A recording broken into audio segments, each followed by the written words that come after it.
आप सभी का स्वागत है इस YouTube चैनल पे। तो इसमें हम लोग आंसर की देखेंगे, ठीक है। आंसर की हम लोग देखने वाले हैं। तो आंसर की देखेंगे किसका, हिस्ट्री का जो एग्ज़ाम हुआ उसका आंसर की हम लोग चेक कर लेते हैं, देख लेते हैं कि आप कितना में से कितना नंबर लाए हैं, वो आपको पता चल जाएगा, ठीक है। तो चलिए वीडियो को फटाफट आप लाइक कीजिए और कमेंट कीजिएगा आप कितना नंबर लाए हैं लास्ट, ठीक है। कितना नंबर आए आप कमेंट करके ज़रूर बताएंगे हमें। चलिए आगे देखिए, आगे प्रश्न दिया गया है। पहला प्रश्न बिना समय गवाए फर्स्ट क्वेश्चन के ऊपर चलते हैं। पहला प्रश्न देख पा रहे होंगे, दिया गया है कि सिंधु सभ्यता का कौन सा स्थल मृतकों का टीला के रूप में विख्यात है। ये आपको हम बताए थे, इसके आंसर भी आप लोगों को कमेंट करने के लिए बोले थे और दूसरा वीडियो में इसका आंसर भी हम आपको बता चुके थे। तो इसका सही आंसर क्या है, मोहनजोदड़ो, ठीक है, जो ऑप्शन नंबर बी है। मृतकों का टीला मोहनजोदड़ो को कहा जाता है। आगे देखिए, हड़प्पा वासी नीले रंग के लाजवर्द मनी कहाँ से प्राप्त करते थे। तो ये जो प्राप्त करते थे वो कहाँ से प्राप्त करते थे, सोरतुघई से। सोरतुघई जो ऑप्शन नंबर बी में दिया गया है, ठीक है। आगे देखिए, आगे प्रश्न दिया गया है। आगे दिया गया कहता है कि काली चूड़ियों के नाम से कौन सा स्थान प्रसिद्ध था। तो काली चूड़ियों के नाम से जो स्थान प्रसिद्ध था वो कालीबंगा था। कौन सा, कालीबंगा, जो ऑप्शन नंबर डी में दिया गया है, ठीक है। आगे प्रश्न को देखिए, आगे प्रश्न जैसे कि आप देख पा रहे होंगे दिया गया है, ठीक है। प्रियदर्शी के नाम से किस शासक को पुकारा गया है। तो प्रियदर्शी के नाम से जो शासक को पुकारा गया है वो अशोक को पुकारा गया, ठीक है, जो ऑप्शन नंबर ये में दिया गया है। आगे देखिए, आगे दिया गया है कि 16 महाजनपद में सबसे शक्तिशाली महाजनपद कौन सा था। तो 16 में से सबसे ज़्यादा जो शक्तिशाली महाजनपद हो मगध था। कौन सा था, मगध था, ठीक है, मगध। आगे प्रश्न देखिए, आगे दिया गया कहता है कि मौर्य वंश के संस्थापक कौन थे। तो मौर्य वंश के संस्थापक कौन थे, तो चंद्रगुप्त मौर्य, जो ऑप्शन नंबर सी में दिया गया है।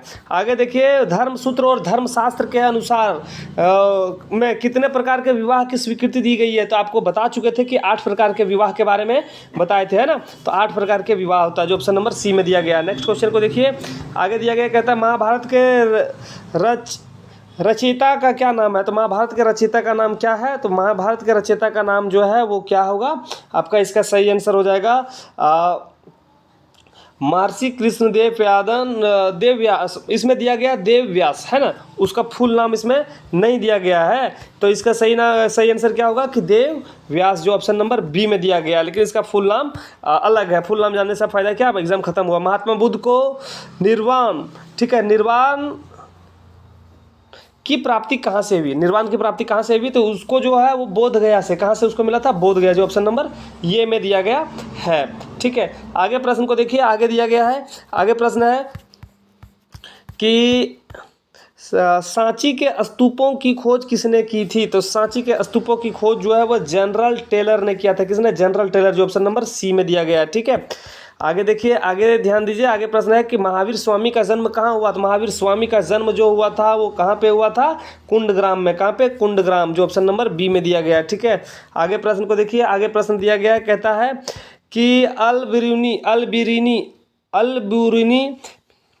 का जन्म कहाँ हुआ था। तो अल बिरूनी का जन्म जो हुआ था वो कहाँ पे हुआ था, तो ख्वारिज़म में हुआ था। कहाँ पे, ख्वारिज़म में, जो उज़्बेकिस्तान में अवेलेबल है, अभी वर्तमान में है, ठीक है। आपका ऑप्शन डी सही होगा। नेक्स्ट क्वेश्चन देखिए, आगे दिया गया कि निम्न में से कौन एक विदेशी आंतरिक चिकित्सक था। तो विदेशी आंतरिक चिकित्सक के बारे में बताया जाए तो यहाँ पे जो है फ्रांसवा बिर्नियर, जो ऑप्शन नंबर बी में दिया गया, ठीक है। चलिए आगे देखिए, आगे दिया गया है कहता है कि रामानंद के शिष्य कौन थे। तो रामानंद के शिष्य देखिए यहाँ पे जो है, रामानंद के शिष्य यहाँ पे देखेंगे तो रैदास भी, कबीर और धन्ना और एवं पीपा, ये सभी है। तो इनमें से सभी आपका ऑप्शन नंबर डी होगा, ठीक है। कौन सा होगा, ऑप्शन नंबर डी होगा, ठीक। चलिए आगे देखिए, आगे प्रश्न दिया गया कहता है ख्वाजा मोइनुद्दीन चिश्ती का खानकाहा कहाँ स्थित है। तो इसका खानकाहा अजमेर में स्थित है, राजस्थान में, है ना।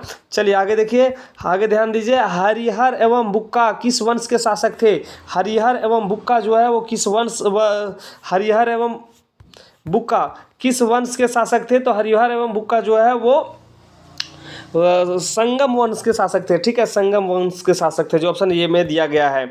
आगे देखिए, यहाँ पे प्रश्न है कि अमुक्तमाल्यद नामक ग्रंथ के लेखक कौन है। तो इसके लेखक है कृष्णदेव राय, ठीक। ठीक है, ये भी प्रश्न आपको हम बताए थे। आगे देखिए, आगे दिया गया कहता है कि 16वीं सदी के दौरान भारत में करीब कितने प्रतिशत लोग गांव में रहते थे? तो भारत में लगभग 85% लोग गांव में रहते थे 16वीं 17वीं सदी के समय। ठीक है, आगे देखिए, आगे दिया गया कि अकबरनामा के किस खंड को आईने अकबरी कहा गया है? तो तीसरा खंड को। किस खंड को? तीसरा खंड को। ठीक है, अकबरनामा कितने खंड में बताए भी थे आपको।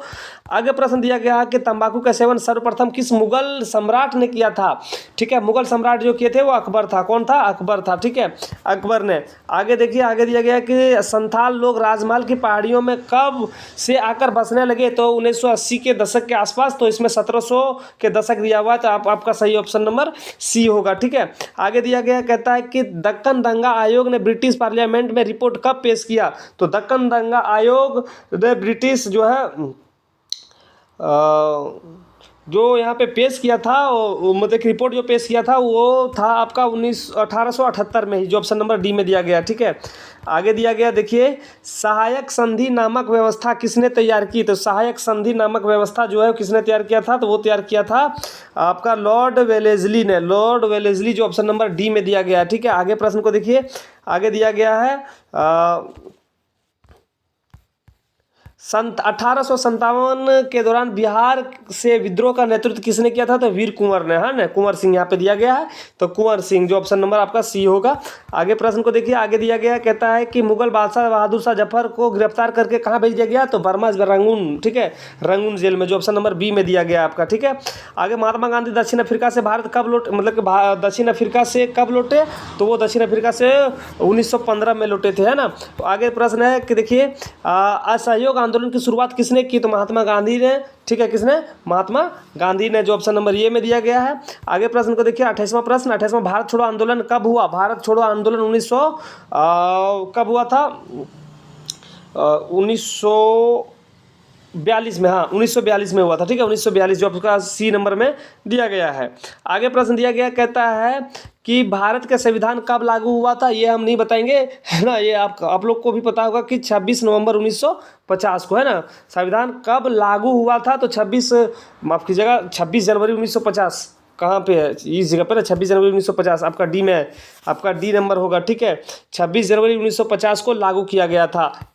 आगे प्रश्न दिया गया कहता है कि भारत का संविधान के प्रारूप समिति के अध्यक्ष कौन थे? तो भारत के जो प्रारूप समिति के अध्यक्ष थे वो भीमराव अम्बेडकर, जो ऑप्शन नंबर डी में दिया गया। ठीक है, तो इस प्रकार से ये प्रश्न हम लोग एमसीक्यू देखे। आप लोग फटाफट कमेंट कीजिएगा कितना नंबर आप 30 में से कितना नंबर आप लोग लाए हैं। ठीक है, चलिए कुछ आपको बता दें कि हमारे द्वारा जो 5 नंबर वाले प्रश्न को इंपॉर्टेंट करवाया गया था उसमें से कितने प्रश्न को पूछा गया है। इसमें देखिए, महात्मा बुद्ध के जीवन एवं उपदेश का वर्णन करें, ये प्रश्न आपको हम बता चुके थे वीडियो में, ये प्रश्न आ चुका है। ठीक है, चलिए आगे प्रश्न देखिए, अस्थाई बंदोबस्त से आप क्या समझते हैं? अस्थाई बंदोबस्त से आप क्या समझते हैं? इसकी प्रमुख विशेषता क्या है? ये भी प्रश्न आपको इंपॉर्टेंट करवाए थे, ये भी प्रश्न आपको आ चुका है। 1857 के विद्रोह के प्रमुख रीजन क्या था? ये भी आपको हम लोग को बता चुके हैं, ये भी आ चुका था। देखिए 4 प्रश्न का जवाब देना था, 4 में से 4 आ चुका है ना। भारतीय राष्ट्रीय आंदोलन में गांधी जी की भूमिका का वर्णन करें, ये भी प्रश्न आपको हम बता चुके हैं। तो ये 4 प्रश्न जो 20 नंबर, अगर हमारे वीडियो को आप देखे होंगे तो 20 नंबर फिक्स है कि आप ले आए होंगे, है ना। तो चलिए, ये चारों प्रश्न इंपॉर्टेंट था और ये 20 में से 20 नंबर का ये प्रश्न था। ठीक है, और उधर 30-50 नंबर,